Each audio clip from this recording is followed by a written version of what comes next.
Assalamualaikum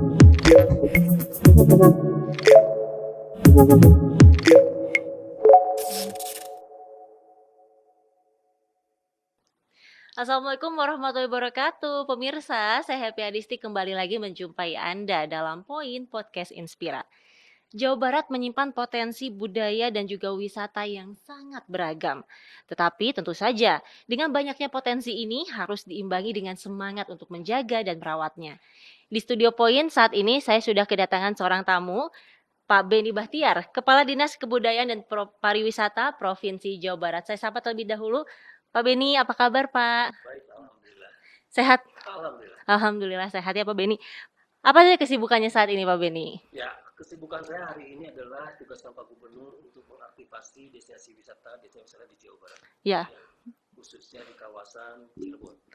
Kenapa di kawasan Cirebon? Karena Cirebon ini sekarang di Kertajati sudah mulai ada penerbangan komersial. Sudah mulai ada lagi ya? Iya, iya. Kemarin tanggal 17 Mei kemarin sudah mulai penerbangan dari Kuala Lumpur ke Kertajati. Dan itu seminggu 2 kali, hari Rabu dan hari Minggu. Nah, tentunya ini adalah merupakan peluang bagi kabupaten kota di kawasan Cirebon ini untuk menangkap wisatawan-wisatawan dari Kuala Lumpur, dari Malaysia.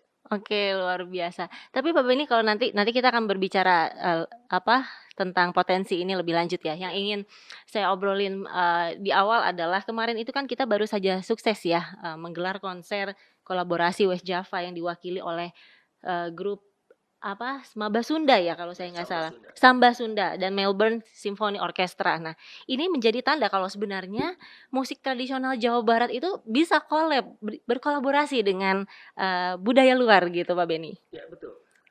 Bukan hanya dengan Samba Sunda saja, itu kan sudah juga dengan sama Angklung Ujo juga kan sudah bisa berkolaborasi ya dengan musik-musik modern. Dan ini yang kita dorong ya kan, karena salah satu bagaimana merawat kekayaan tradisi kita itu adalah kita dengan mengkolaborasikannya, ya kan? Sehingga si seni tradisi yang dimiliki Jawa Barat ini bisa dikenal oleh dunia. Nah, salah satunya itu kolaborasi seperti tadi. Nah, dengan MSO sendiri ini salah satu bagian dari bagaimana kita memfasilitasi anak-anak muda kita di Jawa Barat yang memiliki potensi ke arah musik simfoni tersebut. Ya. Nah, ini yang kita coba dorong dan alhamdulillah kemarin kan 61 orang ternyata mampu bisa mengimbangi atau tampil dengan yang luar biasa seperti yang kita harapkan. Berarti memang musik ini adalah salah satu potensi juga ya yang dimiliki oleh Jawa Barat ya. Tapi kalau misalkan musik itu kan menjadi budaya suatu daerah, ciri khas suatu daerah. Nah, bagaimana sih Pak Beni cara untuk merawat dan juga menjaga musik ini gitu? Ya. Kita sudah bersepakat ya bahwa kita ada dialog dengan para seniman maupun budayawan bagaimana memelihara tradisi kita itu termasuk musik. Dan kita mengupayakan bahwa ada pagelaran-pagelaran yang kita laksanakan. Nah, pemerintah provinsi sendiri hari ini berupaya semaksimal mungkin memberikan fasilitas kepada pelaku seni dan budaya, ya, baik itu seni musik, tarian dan lain sebagainya. Tujuannya apa? Tujuannya supaya bahwa seni tradisi ini tidak hilang dan selalu tampil. Dan kelanjutannya apa? Kelanjutannya ini menjadi salah satu destinasi wisata pada akhirnya, gitu kan? Bahwa ada seni tradisi di Kota Bandung atau di Jawa Barat yang ditampilkan difasilitasi oleh pemerintah Provinsi Jawa Barat dan Disparbud untuk ditampilkan, sehingga nanti wisatawan yang hadir ini yang ingin mengetahui bisa hadir ke Taman Budaya, misalkan ke Dago Tea House, YPK dan lain sebagainya. Memang itu dimiliki oleh kita. Oke, baik, termasuk alat-alat tradisional juga ya Pak Beni ya. Kita punya rumah angklung ya di daerah Pasteur ya, yang itu salah satunya juga bagian dari upaya kita untuk memelihara dan memberikan kesempatan kepada anak-anak muda untuk belajar dan lain sebagainya. Itu free ya, dan bisa bisa menjadi daya tarik wisatawan ya Pak Beni ya. Oke, baik. Pak Beni, sebenarnya apa saja sih peranan dari Disparbud Jabar dalam memajukan kebudayaan Jawa Barat? Ya, tadi saya sampaikan bahwa kita memiliki fasilitas ya, Taman Budaya, Dago Tea House, dan itu silakan dimanfaatkan oleh para seniman dan budayawan, ya kan? Karena mohon maaf, seniman dan budayawan ini kan perlu ada ruang ekspresi, betul ya, kan? Ruang kreasi. Iya. Disinilah fungsi pemerintah hadir untuk memfasilitasi mereka. Mm-mm. Dengan demikian, mereka nanti akan mengeluarkan kreasi atau ide-idenya, ya kan, untuk bisa tampil yang terbaik di sana. Gitu kan. Nah, ini juga salah satu upaya dari pemerintah provinsi saya kira di dalam memelihara dan memajukan seni tradisional yang dimiliki Jawa Barat. Termasuk untuk, mengajak masyarakat untuk merawatnya, Betul, menjaganya ya Pak betul, Beni ya. betul, betul. Karena bisa jadi, apa ya, budaya dan juga pariwisata ini aset yang dimiliki ya oleh Betul. Jawa Barat ya, luar biasa. Tapi, Pak Beni kalau kita berbicara soal pariwisata nih, kan, kita baru saja sedang dalam tahap pemulihan pasca pandemi ya Pak Beni Ya, ya. Kemarin juga, Gubernur Jawa Barat juga Ridwan Kamil sempat menyinggung bahwa sebenarnya pariwisata ini juga menjadi salah satu kunci untuk pemulihan ekonomi. Nah, apa yang dilakukan oleh Lisparbud Jabar untuk mencapai tujuan ini? oke. Kita mesti mengetahui terlebih dahulu bahwa lokomotif ekonomi Jawa Barat itu adalah pariwisata. Iya. Di dalam pariwisata ini akan 17 subsektor ekonomi kreatif. Apa itu turunannya? Turunannya, ya kan, termasuk juga ini broadcast ini salah satu industri kreatif seperti makanya aku tadi sampaikan anak-anak muda ya memang usianya anak-anak muda yang Iya. bisa melakukan hal ini. Nah, dengan 17 subsektor ekonomi kreatif, pariwisata kita dorong, wisatawan hadir ke sebuah destinasi wisata, di situ minimal nanti ada beberapa sektor industri kreatif yang muncul. Mm-mm. Misalkan makanan minuman, Oh iya iya. fashionnya, craftnya, dan lain sebagainya, termasuk seni tradisinya. Itu kan salah satu industri kreatif. Nah, ini yang kita dorong supaya ekonomi masyarakat itu cepat pulih. Pandemi kemarin kan betul-betul sangat menghantam sekali. Seluruh sektor seni perekonomian ini hancur. Iya. Nah, makanya dengan upaya seperti itu, kami berharap ya ada juga kolaborasi dari kabupaten kota itu sendiri untuk mendorong, membangun sebuah destinasi wisata, di mana destinasi wisata ini menjadi salah satu bagian dari kekuatan ekonomi. Mm-mm. Ada yang menarik seperti Jawa Barat. Iya. Mungkin orang sebagian mencibir apa sih itu program petani milenial, apa sih untungnya dan sebagainya, Iya. dan di media sosial, di media massa itu rame kegagalan-kegagalan yang muncul. Tapi jangan lupa, ya dari proses program petani milenial ini 72% loh yang berhasil dibanding yang tidak berhasilnya. Ya Termasuk kan? besar juga berarti ya Termasuk besar angka. juga. Iya. Ya, tapi kan yang muncul di media itu kan yang gagalnya kan oke, tapi nggak ada masalah. Ya. Iya. So apa namanya anjing menggonggong kafilah berlalu saja. Nah, tapi kan tujuannya baik bahwa hari ini, mohon maaf saya sedikit melenceng ya. Iya, nggak apa-apa Pak Beni. Karena di Jawa Barat ini, menurut data statistik, petani ini hanya tinggal 3,6 juta jiwa. Ya, itu pun usianya sudah rata-rata di atas 40 tahun. Kalau tidak segera regenerasi, bagaimana nasib pertanian yang ada di Jawa Barat ini? Iya. Makanya muncullah program petani milenial. Maka jargonnya kan hidup di kota, apa namanya? Hidup di desa. Ya, hidup di desa, Rizki kota. bisnis mendunia. Lupa lagi. Nah, itu poin-poin itu. Nah, Iya. makanya saya juga, kok saya di kabupaten di Lisparbud, oh ternyata saya mesti melanjutkan dari program ini, itu desa wisata. Nah, desa wisata itu sendiri salah satu bagian adalah menjaga ekosistem pertanian. Ya kan, supaya pertanian tidak berubah. Jadi kan poinnya begini, masyarakat sekitar ini ya kan bisa secara ekosistem terjaga pertaniannya, tapi secara ekonomi ini ada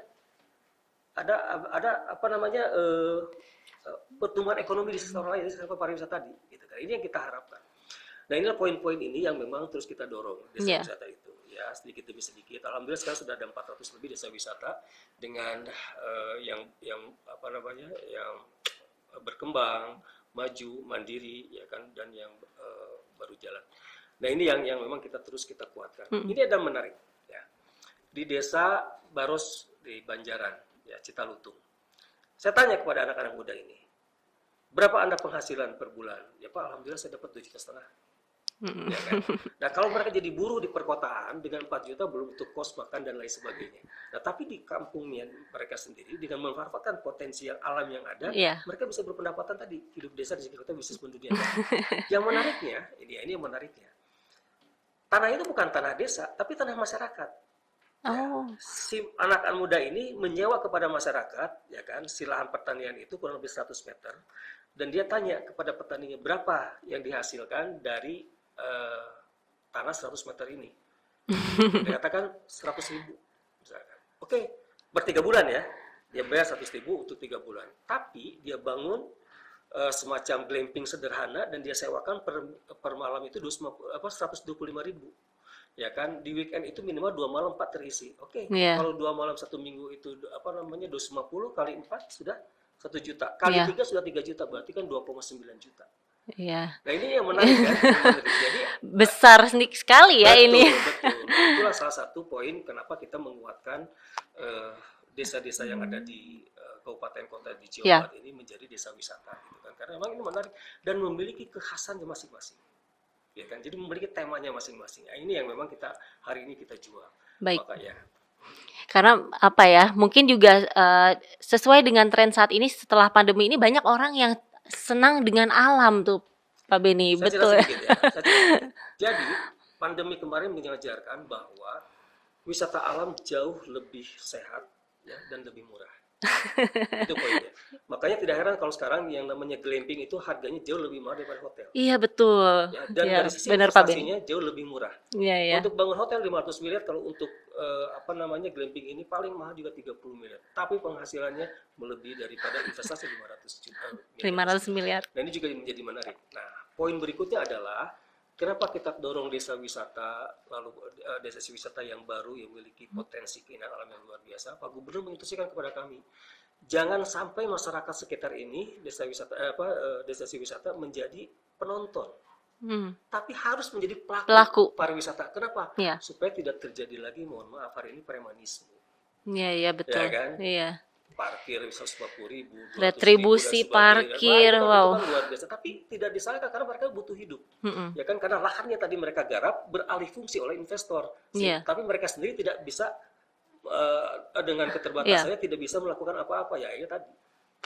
Dengan cara itu akhirnya dilakukan ya. Ya. Wow, jadi desa wisata ini adalah kolaborasi antara Pemprov Jabar menggandeng kabupaten kota yang ada di Jawa Barat ya Pak Beni ya. Ya, Baik. kita dorong kabupaten kota untuk menggali potensi-potensi. Oke. Lalu wilayah mana aja nih Pak Beni di Jawa Barat yang sedang menjadi target untuk dikembangkan oleh Disbudpar? Kawasan Cirebon tadi saya di awal sampaikan. Yang di awal tadi ya, Cirebon ya. Karena- Kenapa Cirebon Pak Beni? Ya tadi, mohon maaf, hari ini Bandung Raya dan Bogor Raya ini sudah cukup kredit. Ya Macet. kan, macetnya luar biasa. Iya betul. Ya, memang potensi wisatanya luar biasa, tapi untuk menyusun itinerary-nya aja itu sulit. Berapa waktu dari, mohon maaf ya, dari sini kita mau ke Lembang itu kan sudah unprediksi. Wow. Bisa 1 jam, 2 jam, Bisa 2 mungkin jam. bisa 5 jam. Ya kan? Nah, Iya. makanya kenapa kita dorong kawasan Cirebon. Ya kan, kawasan Cirebon. Karena di kawasan Cirebon pun tidak kalah baiknya, tidak kalah indahnya potensi-potensinya. Maka kami dorong di sana sekarang ini. Maka kami tim dari Disbudpar oleh kami dan oleh Pak Gubernur diinstruksikan untuk melakukan pembinaan ya, supaya si destinasi wisatanya ini bisa menjadi destinasi wisata yang betul-betul memenuhi kriteria 5A. Apa saja itu 5A itu? Apa tuh Pak? Aksesibilitas. A pertamanya, aksesibilitas, lalu atraksinya apa yang ditawarkan di sana itu. Ya, aktivitas. Ketiga atraksi tadi, seni budaya tadi. Oh, Ya kan, iya. apa yang menjadi potensinya? Yang berikutnya adalah akomodasi. Ya, dan berikutnya adalah amenitas, toilet, musola, sampah dan lain sebagainya. Ini menjadi penting. Karena dengan bisa menjaga ini, orang itu akan tertarik untuk hadir. Luar biasa. Mungkin karena Cirebon dekat dengan Bandara Kertajati juga ya. Itu Salah satunya, satu faktornya betul. itu juga ya Pak Dan Beni. itu untuk memecahkan wisatawan Jakarta yang masuk Puncak dan Bandung. Ya kan, kenapa tidak ke Cirebon saja? Kan di Cirebon pun banyak sekali. Ya. Betul, apalagi Puncak saat ini kemarin waktu libur Lebaran Pak Beni Bisa kalau lihat di 12 berita, jam, wow 11 luar jam. biasa. Tapi kalau untuk itu kan potensi di Cirebon ya yang saat ini sedang dikembangkan. Tapi kalau untuk jalur selatan sendiri Pak Beni saat Ya. ini seperti apa? Jalur selatan ini juga menjadi perhatian karena berdasarkan Perpres 87 tahun 2021 tentang pengembangan Rembada dan Jabar Selatan. Ini juga kita dorong. Ya, dan kita berkolaborasi dengan kabupaten kota. Nah, Iya. ada kabupaten kota yang proaktif, ada yang pasif. Nah, yang proaktif ini progresnya cukup lumayan. Daerah mana tuh Pak Beni? Pangandaran, Oh, kabupaten iya. Pangandaran, Cianjur. Cianjur itu lumayan progresnya ada ya. Makanya kan ada Karangpotong. Oh iya bagus tuh Pak Beni ya, Ya, Cianjur makanya Selatan. Cianjur Selatan, ada Karangpotong. Nanti ada Pantai Cemara. Pantai Cemara itu keren sebetulnya di Cianjur juga. Masih di Cianjur juga. Masih ada pantai Batu Kukubung, ya kan, itu daerah Sukabumi. Itu banyak pantai-pantai yang luar biasa. Nah, itu yang belum tereksplor. Iya. Nah, makanya kenapa hari ini juga kami berupaya untuk memaksimalkan bahwa lahan-lahan tersebut tidak usah dibangun bangunan-bangunan permanen, tapi kita buatkan camping ground, camper van ground, karena ini lagi tren. Trennya hari ini sedang seperti itu Pak Dan Beni. itu Ya. ternyata memberikan dampak ekonomi yang luar biasa. Hanya dengan menyewakan lahan 5 kali 6 meter saja itu nilainya sudah sama dengan sewa kamar di Kota Bandung 450 sampai 500. Wow. Itu yang dikelola oleh desa ya. Iya. Itu BUMDes kita dorong. Lalu kalau untuk program sendiri yang saat ini sedang dilaksanakan oleh Disparbud Jabar selama setahun ini sampai nanti akhir 2023, apa saja Pak Beni? Mungkin ada yang sedang digenjot kah atau sedang direncanakan? Ya, ada 2 poin yang memang kita Disparbud dorong itu ya. Pertama berkaitan dengan tadi destinasi wisata. Ya. Lalu juga dengan bagaimana mengembangkan potensi seni budayanya.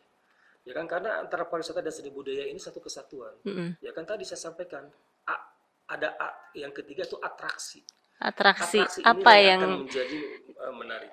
Saya belajar di Bali, ya di Unggaran, di Undisan. Desa Undisan itu adalah juara ketiga desa berkembang. Saya lihat ke sana, itu kalau kita lihat desanya, melihat alamnya jauh lebih bagus kita dibandingkan mereka. lebih bagus Jawa Barat ya? Betul. Nah, cuma memang hospitality-nya dari masyarakat sekitar itulah yang membuat daya tarik itu sendiri. Makanya kami hari ini berupaya keras bagaimana membina masyarakat destinasi wisata itu, membangun hospitality-nya, keramah tamahannya, supaya si wisatawan ini betah, gitu kan. Dan yang paling uniknya di Undisan ini, bungalow dengan bahan-bahan bekas, kayu-kayu bekas dibuat sedemikian rupa, itu lakunya luar biasa. Per malamnya 2,6 sampai 3 juta. Wow. Ya. Tidak ada wifi, tidak ada AC, tidak ada televisi dan lain sebagainya. Dia hanya jual alam. Dan yang datang ke sana itu adalah wisatawan-wisatawan potensial dari Eropa, Amerika maupun Australia. Dan mereka datang ke sana 1 minggu tinggal dan mematikan seluruh alat komunikasi. Betul-betul mereka itu beristirahat. Nah, ini sebetulnya bisa dilakukan di Jawa Barat gitu kan. Nah, tinggal bagaimana nanti kita memberikan pemahaman kepada masyarakatnya. Nah, yang uniknya itu adalah memasak di dapur pun itu menjadi salah satu bagian dari aktivitas. Jadi si orang turis ini masuk ke dapurnya warga di Bali, mereka ikut memasak, masakannya itu dimakan oleh mereka dan mereka bayar. Wow. Ini Sampai segitunya. Sampai begitunya, karena memang lihat budaya, tradisi, ya kan, keseharian mereka itu menjadi daya tarik tersendiri. Di Jawa Barat kan banyak seperti itu. Gitu. Nah, cuman tadi Iya. ya pemahaman yang kita berikan Betul. untuk masyarakat itu sendiri yang perlu kita dorong itu kan dari kabupaten kota. Karena bagi wisatawan luar negeri, hal tersebut adalah sesuatu yang baru yang belum pernah mereka lakukan Dan gitu. saya bulan November saya ke Australia. Ya, saya tanya ke diaspora, Pak Emil namanya, Pak Emil Ridwan namanya. Saya tanya apa yang diminati oleh masyarakat wisatawan asing yang notabene kelas menengah ke atas. Mereka itu tidak butuh wisata buatan, karena wisata buatan di mereka jauh lebih bagus. Yang mereka butuhkan itu adalah wisata alam, yang masih natural, itu yang mereka butuhkan. Nah, makanya itu yang coba ya Pemprov Jabar berkeliling ke 27 kabupaten kota yang memiliki potensi-potensi itu kita dorong supaya mereka bisa membangun sebuah ekosistem wisata alam yang dibutuhkan oleh wisatawan mancanegara. Ini bisa dicontek juga sebenarnya ya Pak Beni ya? Sangat bisa sekali. Nah, mereka padahal dia tuh orang Bandung gitu kan. Ini mereka bawa tuh ke Bali dan NTT dan NTB dan NTT. Ya kan, ke Jawa Barat belum ada Pak, karena Jawa Barat padahal potensi saya tahu potensi alamnya benar-benar luar biasa di Jawa Barat ini ya Pak Beni. Izin boleh minum dulu Pak Beni? Siap. Biar nggak haus dulu. Tapi kalau budaya yang sudah ada saat ini Pak Beni, ini kan tentu saja harus dirawat, terus juga dikembangkan agar terus terjaga. Nah, itu termasuk sulit nggak sih Pak Beni? Sulit nggak sulit ya? Kalau dikatakan sulit. Kalau dikatakan enggak. Karena komunitasnya kan cukup banyak sebetulnya yang mau melakukan itu. Nah, ini makanya seperti kemarin dengan MSO berkolaborasi dengan Samba Sunda, ini salah satu bagian untuk menjadi daya tarik. Nggak tahu nih anak-anak muda hari ini senang tidak dengan tarian tradisional. Wah, ya kan? Ini juga kayaknya kan, sedikit deh. Makanya kita coba sedikit dimodernisasi tanpa menghilangkan tradisinya gitu, ya kan? Tapi yang penting anak-anak muda ini senang. Nah, itu yang memang selalu kita pikirkan supaya anak-anak muda hari ini juga mengetahui bahwa ini ada tarian tradisional nenek moyangnya dahulu itu seperti demikian. Tapi kan alur cerita ini yang kita buat. Nah, yang menarik juga, saya hari ini lagi cari-cari, ya, cuman kemarin menemukan di Gua Sunyaragi, ya, background seperti yang saya inginkan seperti di Prambanan. Ya kan, setiap malam tuh kan ada tarian senda tari, yang backgroundnya itu kan Prambanan kan. Nah, itu sedang cari di Jawa Barat, mana nih kira-kira, sebetulnya kan banyak sekali cerita-cerita hikayat-hikayat berkaitan dengan cerita rakyat dahulu kan, Iya. seperti Sangkuriang, ya kan, lalu Lutu Kasalu dan sebagainya. Nah ini sebetulnya kalau kita buat cerita tampilkan itu kan menjadi salah satu bagian dari atraksi yang ditawarkan kepada wisatawan. Cuma kita sedang mencari dan kemarin sudah coba kita bicara dengan beberapa kabupaten kota, mereka menyambut baik, tinggal bagaimana membangun ekosistemnya saja. Mungkin sebenarnya bisa juga ya Pak Beni dengan adanya teknologi saat ini yang sudah semakin canggih bisa menjadi apa ya? Bukan partner, mungkin bisa membantu agar budaya ini nih bisa tetap terjaga dan juga bisa dirangkul gitu sama anak-anak muda ya. Iya. Itu yang kita harapkan seperti demikian. Makanya tadi MS itu kan salah satu bagian trigger sebetulnya. Nanti mungkin banyak lagi kita kerjasama dengan mana, Iya. yang pada akhirnya itu akan menjadi daya tarik tersendiri. Gitu. Itulah kenapa teknologi itu sebenarnya kita bisa bagaikan apa ya? Dua mata dua sisi mata pisau gitu ya Pak Beni ya. Tapi kalau kemarin saya sempat mendengar bahwa Jawa Barat itu sedang ada penetapan warisan budaya tak benda gitu ya Pak Beni. Mungkin tahun 2022 itu kalau tidak salah ada sekitar 37 ya. Nah, kalau secara akumulasi sampai saat ini sudah ada berapa Pak Beni? Itu ada 105 ya, mulai banyak dari sekali. 2013 sampai dengan 2022. 9 tahun ini kita terus ya kan. Karena WBTB ini sangat penting sekali ya untuk kita tetapkan. Kenapa? Karena jangan sampai nanti diklaim oleh negara lain, betul. Negara lain, begitu kan? Banyak. Kalau kita berbicara tahu itu kan dari Jawa Barat, tapi kan sekarang udah ada di seluruh Indonesia kan gitu. Betul. Nah, seperti demikian. Makanya BBTB itu tidak hanya berbicara mengenai seni budaya saja, tapi makanan tradisional pun itu kan sudah menjadi yang di BBTB katakan itu warisan budaya juga turun-temurun.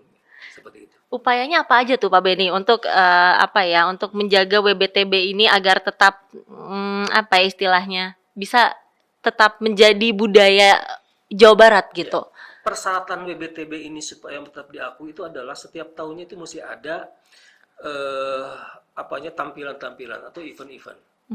Festival kuliner misalkan, festival seni budaya yang sudah di WBTB kan. Karena itulah salah satu bagian dari sosialisasi, ya kan, bahwa tarian atau makanan tradisional atau apapun itu adalah merupakan WBTB-nya Jawa Barat.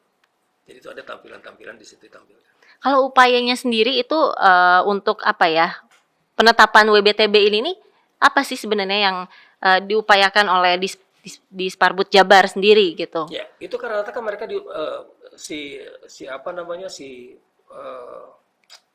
seni budaya tradisional, makanan minuman tradisional ini kan diusulkan oleh kabupaten kota.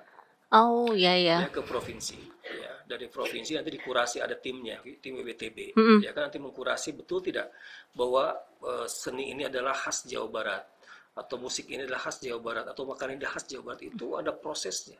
Dan ketika sudah diketahui oleh para ahli ini dan itu layak untuk dijadikan WBTB, kita tetapkan ke WBTB Jawa Barat dan diusulkan ke nasional. Ya, tadi nasional kurasi lagi. Alhamdulillah kemarin 2000 terakhir 37 itu kita mendapatkan 19 WBTB yang diresmikan secara nasional. Oh, gitu. Di antara 37 yang betul, tahun 2022 kemarin. Kalau 2023 saat ini masih dalam proses. Oh, masih dalam proses. Iya. Tapi belum kelihatan angkanya ya, Pak Beni ya. Karena banyak yang diusulkan itu. Bisa mencapai 100 lebih. Nanti kan dikurasi mungkin paling tinggal berapa gitu yang bisa ditambah jadi. Apa aja itu ya, Pak Beni ya? Sebanyak itu? Tadi saya katakan seni budaya, tariannya, makanan, musiknya, minumannya, dan lain sebagainya. Memang itu menjadi tradisi orang tua kita. Di Jawa Barat begitu, leluhur kita. Jangan sampai diklaim oleh daerah lain. Betul, itu sebenarnya goals dari WBTB sendiri ya, Pak Beni ya. Kalau harapan ke depannya Pak Beni untuk sektor budaya dan juga pariwisata Jabar apa nih? Harapannya mari seniman budayawan kita bersatu. Ya. Mari kita menciptakan iklim kondusif ya kan di dalam berkreasi ya kan, karena dengan kondusif, dengan kekompakan tentunya akan membawa manfaat lebih banyak lagi ya, selain membangun tali silaturahmi persaudaraan juga dari sisi ekonomi ya, itu yang paling penting dan tentunya ini menjadi salah satu bagian daya tarik pariwisata ke depannya, bahwa di Jawa Barat ada tarian A, B, C dan lain sebagainya. Tampilnya setiap hari Senin, Selasa sampai dengan hari Minggu itu di mana saja, ya kan? Itu kan salah satu bagian yang akan kita promosikan. ya supaya nanti masyarakat, oh ya saya pengen lihat wayang, oke, tinggal hadir ke YPK setiap malam minggu. Insya Allah Oh. dalam waktu dekat akan kita aktifkan kembali gedung YPK ini untuk menampilkan pagelaran wayang golek. Wah, wayang itu salah satu apa ya, budaya yang saya sendiri udah jarang lihat loh Ya, Pak Beni. ya, Nah, ini mungkin jadi PR juga ya untuk betul. di Sparbud Jabar, bagaimana ini menggandeng anak muda agar ayo mau nonton wayang Ya, lagi ya, ya, gitu. ya. Itu jadi salah satu PR juga ya. Betul. Luar biasa. Pak Beni, terima kasih banyak sudah hadir di Studio Point ngobrol-ngobrol bersama Sama-sama. saya Happy Adisti. Eh, Pak Beni Bahtiar, Kepala Dinas Kebudayaan dan Pariwisata Provinsi Jawa Barat. Pariwisata dan kebudayaan. Dinas Kebudayaan dan Pariwisata Provinsi Jawa Barat. Pak Beni, terima kasih. Semoga obrolan kami berdua hari ini bisa membuka mata Sobat Inspira tentang apa saja sih pariwisata dan juga kebudayaan yang ada di Jawa Barat. Dan yang paling penting adalah kita bersama-sama merawat dan menjaga ya Pak Beni ya. Baik, terima kasih Pak Beni atas waktunya sudah hadir di Studio Point. Saya Happy Adisti dan juga Pak Beni Bahtiar pamit undur diri. Wassalamualaikum warahmatullahi wabarakatuh. Sampai jumpa. Waalaikumsalam warahmatullahi